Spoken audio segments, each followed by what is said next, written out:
So, I've been thinking about what you said the other day about all those terrible people. Are you sure there are so many nasty men around? Yes, I am. Not just men, women too, but mostly men. How would I recognize them?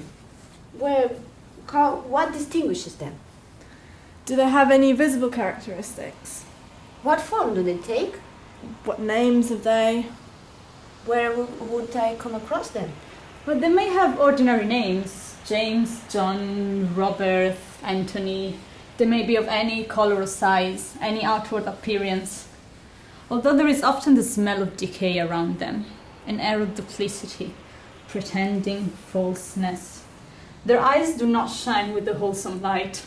Their spirit is dulled, diluted by mediocrity, insensibility, casual violence. They often come out at night.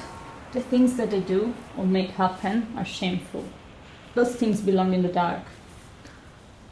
Are they vampires? Well, they do suck the life out of their victims.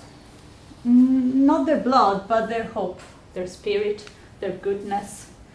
They replace it with their own venom. They infect others with their own cynicism and scheming. They often can be found in clubs, pubs, alleys. They proliferate in the entertainment industry, the music business, fashion world, modeling, but anywhere where mediocre people may flourish and gain influence.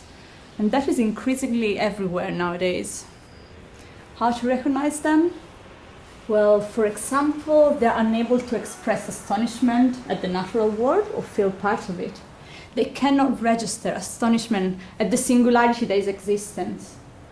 They can't feel nature surging and coursing through them. I see. They cannot feel empathy with other living things. They cannot rejoice in their being here or celebrate the extraordinary. I understand. They do not make or create anything. Nothing original flows from them. They live off others' works, sacrifices, their efforts, their neediness. They're insincere. That's what makes it so difficult to be with them or to understand them. They're always changing their minds. They're inconstant. They're slippery. Yes, but until you realize that they are a debtor line, that they're always lying, always pretending, it can be very confusing. And do not try to appeal to their humanity or empathy. They have none.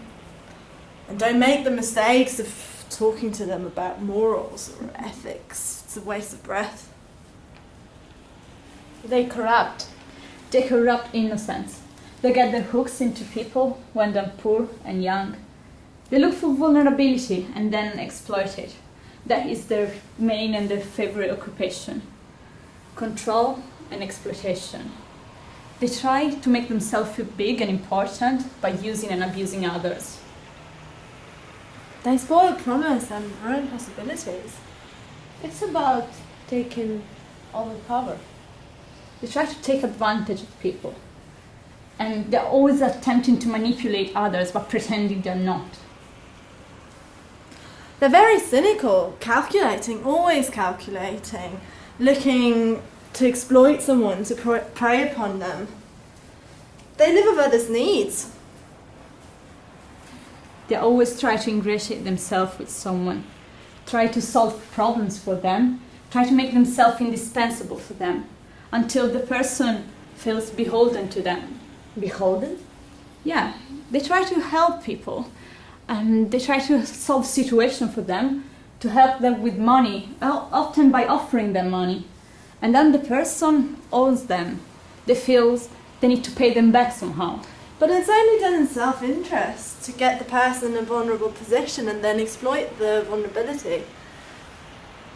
They become theirs to mould to their own ends, their own wishes and desires. They basically own them.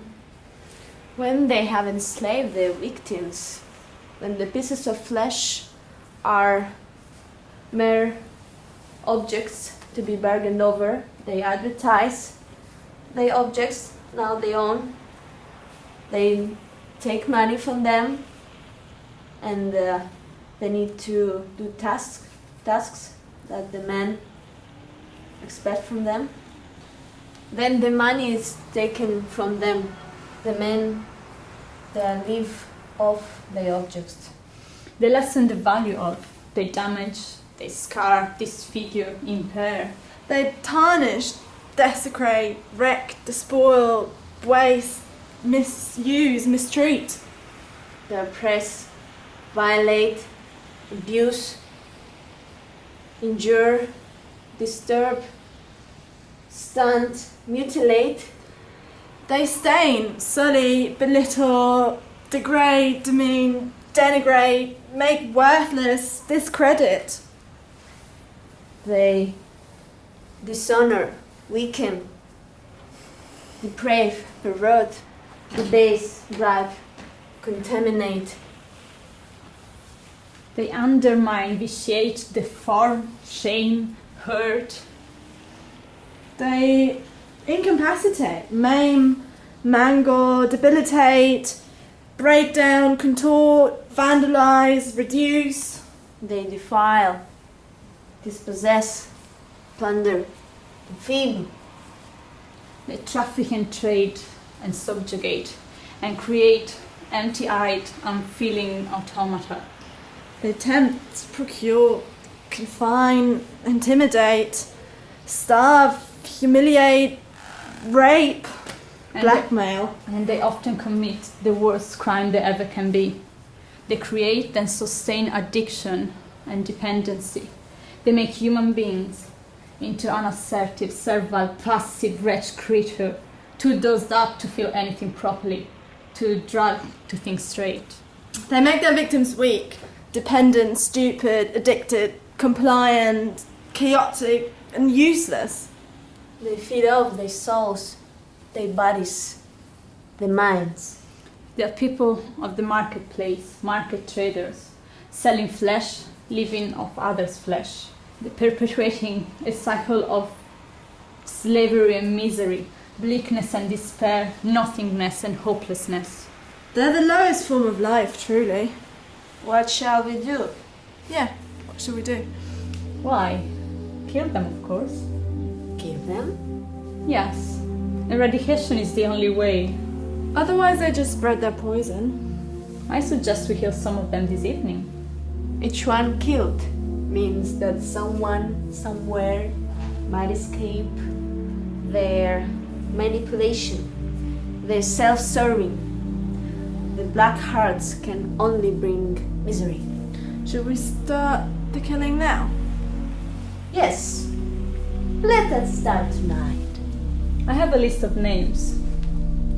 Let us each take names from the list. There are 3 long, sharp knives. Let us do the work that is necessary. But please, kill them slowly, as they've caused so much suffering.